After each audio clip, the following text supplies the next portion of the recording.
na capital de Mato Grosso do Sul, em um dos lugares mais movimentados da cidade, demora ereto, um precioso tesouro cultural, o qual passa despercebido à maioria dos passantes que circulam apressadamente pelo centro de Campo Grande. Embora o corpo já gasto desta antiga construção tenha testemunhado o princípio improvável de uma cidade erguida no isolado sertão do centro-oeste brasileiro, pouca gente se dá conta do seu real valor. Com mais de 100 anos, esse eclético e robusto senhor já estava de pé, desde que quase tudo por aqui era só mato.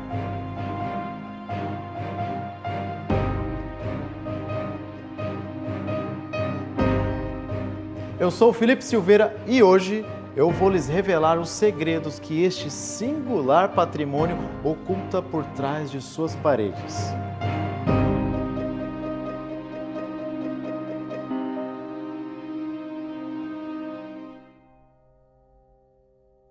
É impossível falar desse edifício sem fazer uma viagem de retorno do tempo, mais precisamente em 1916, quando foi assentado o primeiro tijolo naquela estrutura construtiva.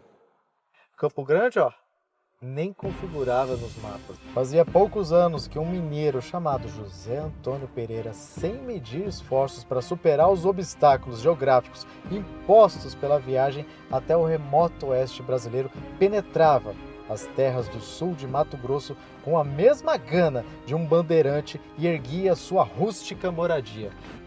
Bem aqui, na confluência entre os córregos Segredo e Prosa.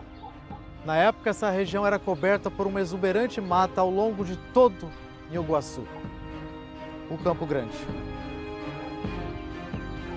Eu sou historiador, sou arqueólogo, fui professor da Universidade Federal de Mato Grosso do Sul e nós estamos aqui nesse momento na sede do que foi a Fazenda Bálsamo. Praticamente uma das primeiras fazendas ou agrupamentos humanos aqui na região que vai ser futuramente a cidade de Campo Grande. Mas o que a gente vê aqui, nós podemos estender para todos os outros estabelecimentos do entorno que seguiam o mesmo padrão. O que temos que chamar atenção é que esta edificação é a última construção existente na área urbana de Campo Grande, que representa esse estilo construtivo que a gente chama de taipa. A notícia de que havia água e terra em abundância, muito propícia para fartas colheitas e pastagens naturais de extrema qualidade, além do clima extremamente agradável, chegou aos estados vizinhos e pouco a pouco o povoado começou a florescer. Em 1899, o Arraial de Santo Antônio de Campo Grande foi elevado ao título de vila.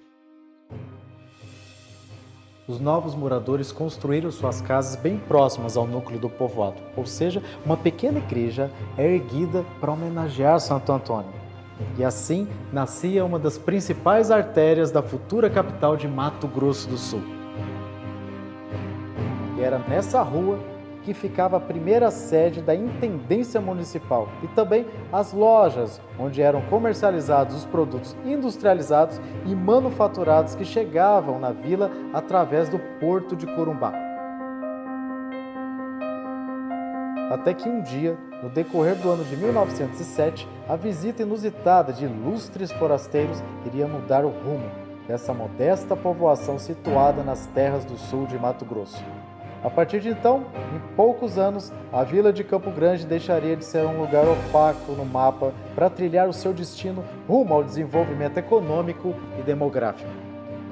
O anúncio da chegada do trem atraiu imigrantes de diferentes partes do mundo, que trouxeram em suas bagagens novas técnicas de construção. Assim, em 1911 foi edificada a primeira casa que aplicava em toda a sua estrutura construtiva a técnica de alvenaria em tijolo. Pouco tempo depois, em 1916, por encomenda dos irmãos Moliterno, começaria a ser erguido esse monumento aqui. Um edifício onde funcionaria um armazém de secos e molhados que viria a ser uma referência de solidez e beleza.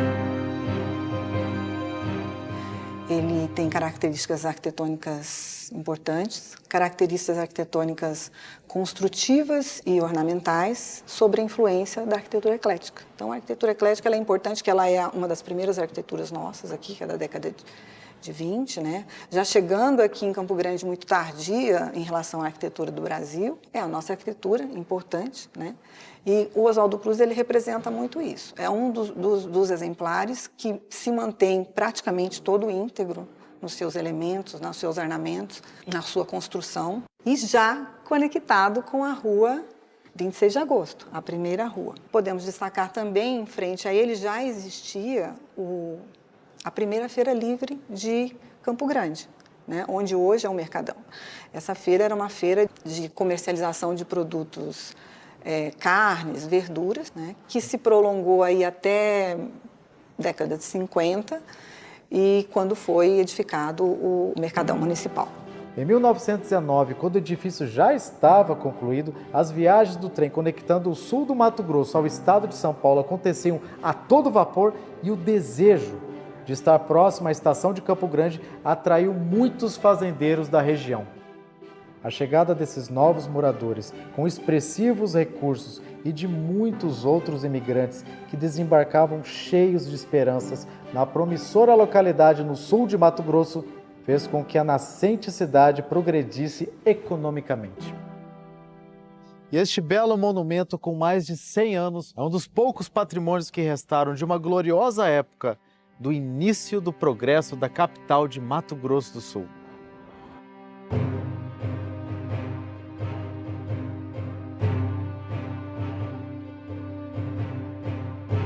Perla, como você descobriu que antes de ser uma escola, aqui foi um armazém? Eu descobri isso através da pesquisa histórica. A pesquisa histórica, ela acontece, antecede o trabalho de restauro, é uma coisa que a gente faz para conhecer, entender o prédio e se conectar com ele, né? Aí, quando fomos fazer as pesquisas históricas, nós descobrimos que tinha sido um armazém. O prédio funcionava como se fosse o antigo Mercadão Municipal. Nós estamos na frente do Mercadão, aqui na frente ocorria uma feira, e aí aqui conseguiam comercializar os produtos que ficavam abrigados. Com certeza tiveram muitos desafios nessa fase de revitalização. Por exemplo, o piso, como é que foi esse trabalho? Olha, esse piso, ele ainda está em trabalho de restauração, esse piso é um ladrilho hidráulico, né? Ele ainda está nas fases de finalização de obra, onde vai remover o remanescente de cera que tem aqui, para ele começar a aparecer toda a parte do desenho que a gente vê aqui. E olha que é engraçado, nós tínhamos uma parede que tinha sido edificada aqui numa determinada época, né? Mas nós podemos ver a continuidade do desenho do ladrilho, que foi o que comprovou que tudo isso daqui tratava-se de um único salão, que era da época do armazém. Perla, outro desafio deve ter sido a parte de trabalhar na cobertura aqui, né? Eu percebi que não tem forro. Como é que foi isso?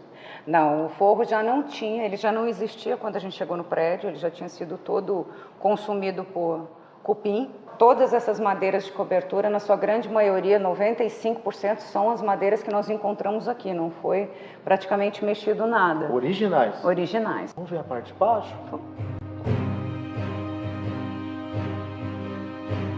Felipe, você sabe o que é um tesouro? Me mostre. Ó, aqui, isso foi um tesouro que a gente encontrou aqui no prédio, tá? Isso aqui era um vão que estava fechado, não tinha nada, mas nós sabíamos pelos registros que havia uma janela.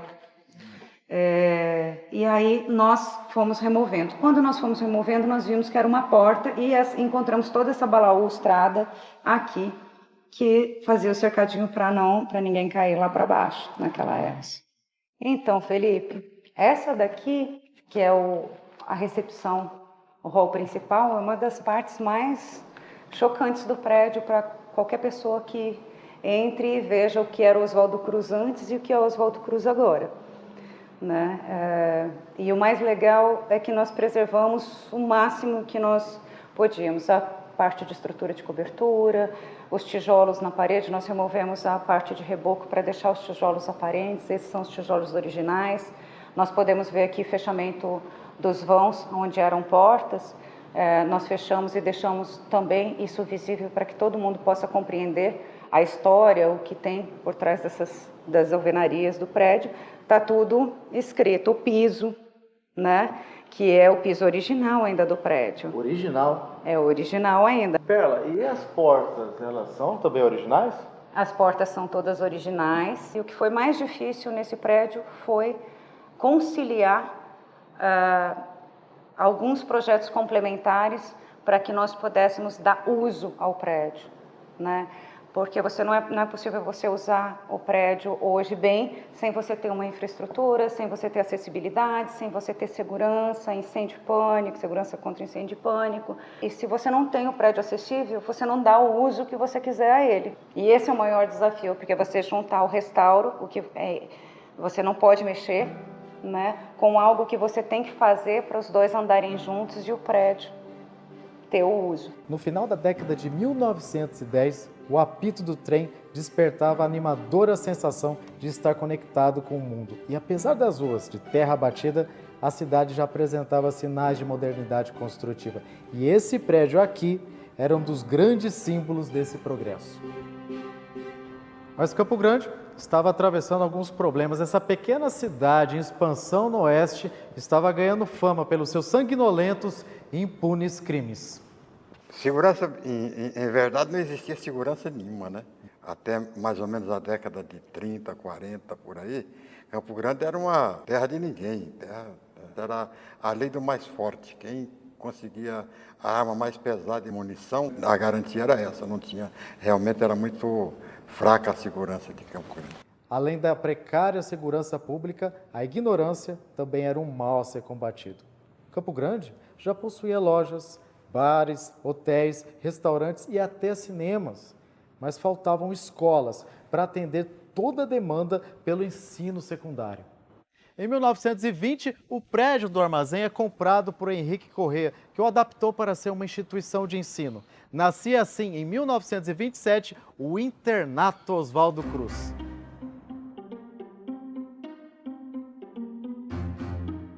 Exatamente. Em 1964, fui aluno aqui nessa escola, fazendo o primeiro ano do curso científico à noite.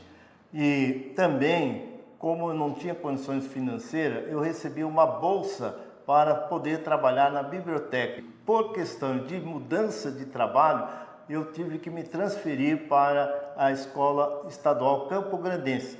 E ali era exatamente uma escola de elite, o pessoal chegava de carro lá, os pais levavam, né? Também o Dom Bosco era uma escola de elite. Então aqui, o Oswaldo Cruz, ele recebia muitos alunos que não tinham possibilidade até financeira. Estudavam à noite, trabalhavam, muitos conseguiam meia bolsa. Então foi uma escola que realmente contribuiu muito com a nossa comunidade.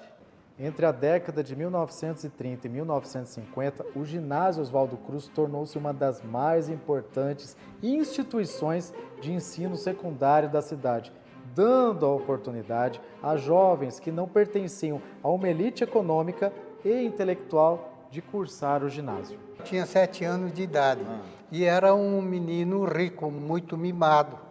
De repente, nós tivemos que trabalhar. Comecei a trabalhar com 7 anos de idade. E por que seu pai fez com que vocês viessem estudar no Colégio Oswaldo Cruz? Aconteceu que eu vim para cá já, quando eu vim aqui com 7 anos, já era alfabetizado. Porque no Paraguai a gente entrava na escola aos 5 anos. Então nós viemos para cá com 7 anos. E daí, quando terminei o primário, nós passávamos por um crivo, um exame, que era o exame de admissão. Então eu prestei o exame de admissão aqui no Oswaldo Cruz. E aqui eu cursei a primeira série ginasial. E podia nos dividir conosco um pouquinho das suas memórias, os momentos mais inesquecíveis em que estudou aqui no Colégio Oswaldo Cruz? Tem umas coisas interessantes. O nosso diretor e o proprietário era o professor Luiz Alexandre de Oliveira. E o professor Luiz Alexandre era um homem de um ardor cívico muito pronunciado. Nós cantávamos o hino nacional e uma vez por semana ele nos brindava com uma palestra muito grande enquanto estávamos em forma antes de entrar na sala de aula. Então estava todo o colégio ali e eu era o menor, então ficava bem na frente. Quando o doutor Luiz Alexandre ia falando, ia se entusiasmando, ele começava a cuspir. E eu, que ali na frente, não podia nem piscar. Então vinha aquela cuspida. O regozijo, né? Do doutor Luiz Alexandre. Então essa era uma foto interessante que eu lembro daquela época. De 1940 a 1970, Luiz Alexandre participou ativamente na construção do ensino do Colégio Oswaldo Cruz. Primeiro, sendo professor, depois sendo diretor e finalizando como proprietário deste grande colégio. E, até hoje, as pessoas e profissionais de várias partes de Campo Grande, ou até do estado, lembram com muito carinho deste grande personagem, com muita reverência. Eu entrei no Oswaldo Cruz em 1975, fazendo meu prézinho. Estudei até a 4ª série, em 1979, saí, voltei nos anos 80. Para você ver como que é a paixão pelo colégio, né? Mário, tem algum caos que você poderia contar para nós na sua época da juventude aqui? Sim, 6ª série.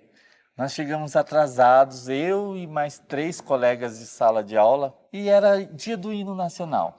Nós tínhamos megafones no alto do prédio. Sim. E aí a diretora colocava o disco do hino nacional para a gente acompanhar. E ali a gente ficava no sol, esperando começar, né? 6, 7h30 da manhã já estava o sol a pino. Nós chegamos atrasados e começamos a cantar atrasado, fazer eco com a música. E não vimos que a diretora, a dona Beth e o seu Maurício, que eram diretores na época, estavam nos vendo.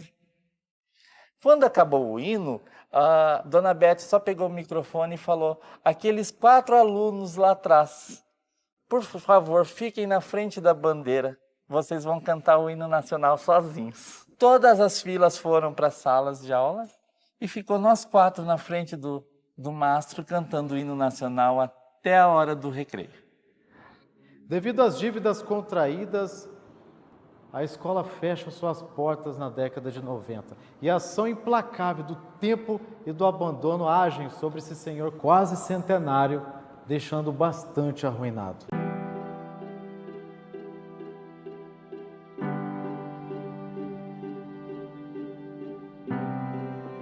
Colégio Oswaldo Cruz, local de tantas histórias, vidas transformadas, acabou se tornando em um abrigo de sem-teto e usuários de drogas. Eu acho que não é esse o final que Luiz Alexandre gostaria. Mas a história não acaba aqui. Eis que surge uma força louvável política que transforma este grande ancião de concreto no segundo patrimônio histórico da capital de Mato Grosso do Sul.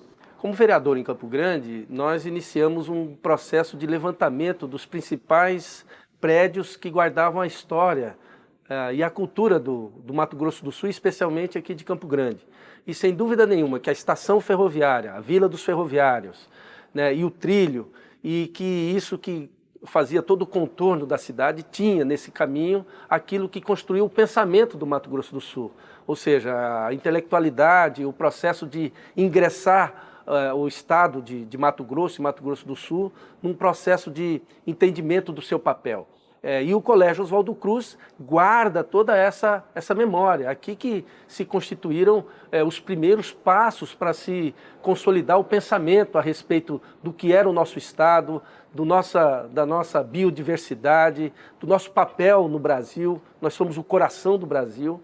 Então, era importante que também fosse tombado, sem deixar de reconhecer, né, que estava abandonado esse prédio, né, e um prédio tão importante que tinha 2 utilidades, que era ou voltava a ser uma escola, ou se tornaria um centro cultural. Esse era o grande desafio. E estava na iminência desse prédio ser derrubado para se tornar um estacionamento, né, porque tinha a construção de um edifício que precisava expandir e tudo que era aqui mais ou menos considerado velho era derrubado, como é o caso da estação ferroviária. E a gente conseguiu, com essa lei, né, tanto aqui como lá da estação ferroviária, impedir esse assassinato da nossa história. Uma das mais importantes iniciativas do Legislativo lá no ano de 1997, onde o grande elemento era derrubar e não preservar. Em 2010, a prefeitura assume a gestão do prédio, que passa a utilizá-lo como escola municipal. Logo então, em 2015, retorna para a Santa Casa, que toma uma grande decisão, que é a sua restauração. Para a gente conseguir preservar a memória das edificações, o que a gente tem de mais importante é dar uso a elas. Elas precisam continuar sendo usadas.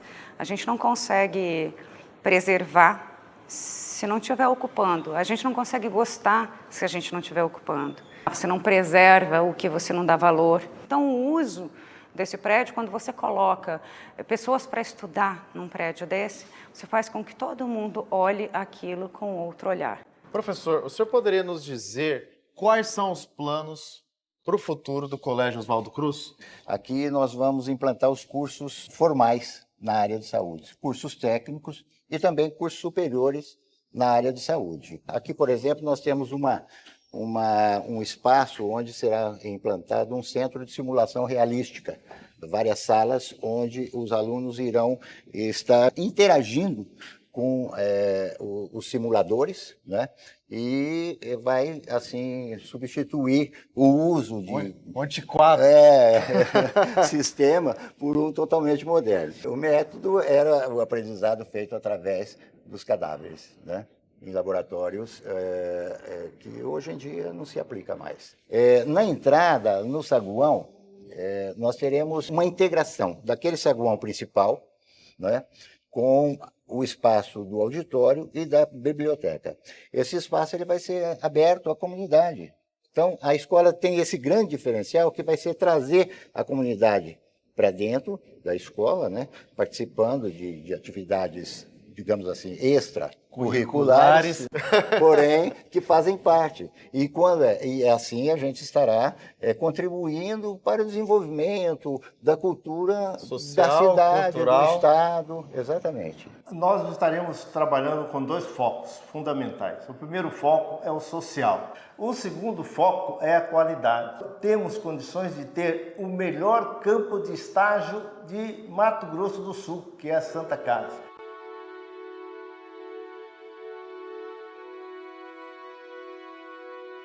O que a senhora achou do ato da preservação do Colégio Oswaldo Cruz? Eu acho que é um exemplo para a cidade de Campo Grande, para nós campograndenses, eu sou daqui, para nós do Estado, para os brasileiros. Nós não amamos aquilo que nós não conhecemos e nós temos que preservar a história do nosso país, a história da nossa cidade. Nós devemos nos orgulhar da nossa história de vida.